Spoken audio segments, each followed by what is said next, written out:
So the dream was to engage various different groups, and it's been wonderful. We've had primary schools, with secondary schools, elders groups, Saturday school groups, and engage them in the history of Fulham Palace and the connection between the bishops and transatlantic slavery, and engage them in an interesting way where they could see the relevance of this history, not only in the past but to now, how it affects us now, today.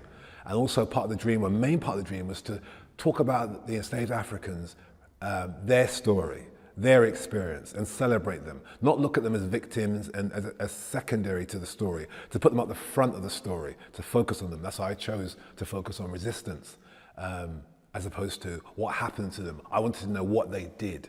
So that was the dream. Yeah. The dream was to successfully collaborate with Fulham Palace on their mission to engage the communities in the research that they've discovered about the role of the bishops of London involvement in the transatlantic slavery. The dream was to show people and engage people within the wider community about what they found out and how this can hopefully inform people about something that's, this establishment that's so close. The idea of decolonising museums, decolonising collections has been talked about for many years now. So we already knew that that's what we wanted to do, that we wanted to put more time and energy and research into focusing on this as a topic. And then that was just compounded by the events of 2020, the murder of George Floyd, the subsequent Black Lives Matter movement. Calls for decolonisation are not new.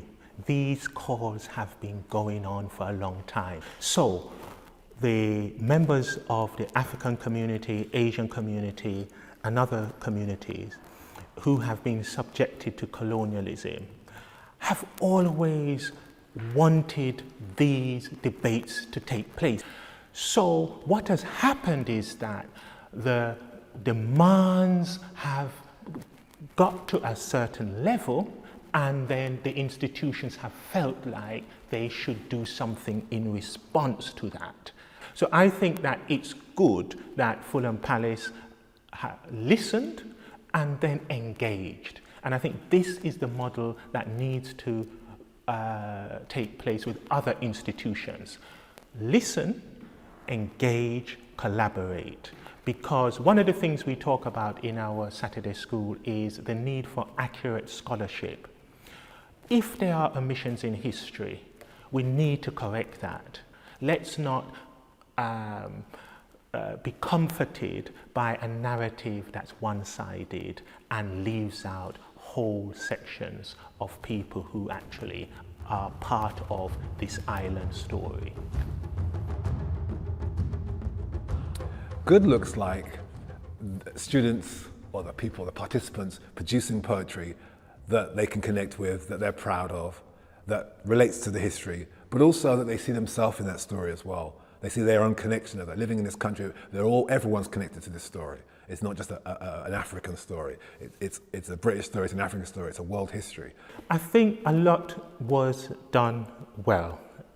One of the things that was done well was speaking to us very early on and getting us involved from the beginning, from a very early stage.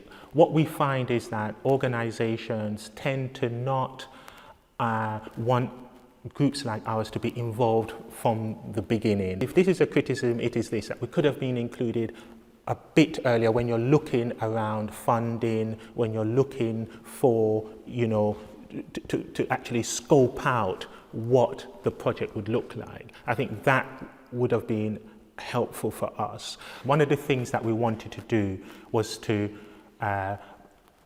bring to the fore the African indigenous presence. Now, from what I've seen so far, there is a presence. The African and indigenous presence is felt, and also the voice through the young people in terms of them writing their poetry. They've had the opportunity to provide an alternative narrative. And not so much an alternative narrative, but a narrative that is more accurate. What have I learned about running projects like this? A lot of planning is needed, which is great, and preparation to make it successful. And you have to be adaptable because anything can happen. The groups are very varied. The timings I did the sessions were very varied as well. So you have to be very adaptable and willing to be flexible to make it work. I've learned that it takes a team to make this project successful, and it also requires a lot of effort. How do I rate the success of this project? I rate it by the smiles and the look on the face of the participants when we finished our last sessions. Everyone was very happy, very inspired, and wanted more. So to me, that makes it a success. Yeah. It's really interesting to see that Fulham Palace are willing to engage in a discussion looking at the Bishops of London's role in transatlantic slavery, because I'm sure that has caused a lot of controversial opinions from people who feel like, even though it happened a long time ago or it's not necessary. So I guess like the fact that they were willing to engage in that discussion is very good to see. I think you have to. A project like this, you have to honestly feel it in your heart. It can't be just, I'm just going through the motion. You have to actually feel the story and feel that connection with the story and want to share that story. And I did feel that from the beginning. I was very passionate about this whole subject from the beginning. And I think that's helped. I think that's come through out of my pores, literally, in the sessions, that how much I'm passionate about this subject. And that's important. The fact that we have so much, a wealth of information now that we're going to continue to undertake. There's so many things we could do. There's so many sort of types of engagement we could do, whether it's more exhibitions, whether it's more engagement projects with communities, expanding our schools programme. We're really keen to offer this. Well, the one thing that I would add is that this must be seen as the beginning and not the end.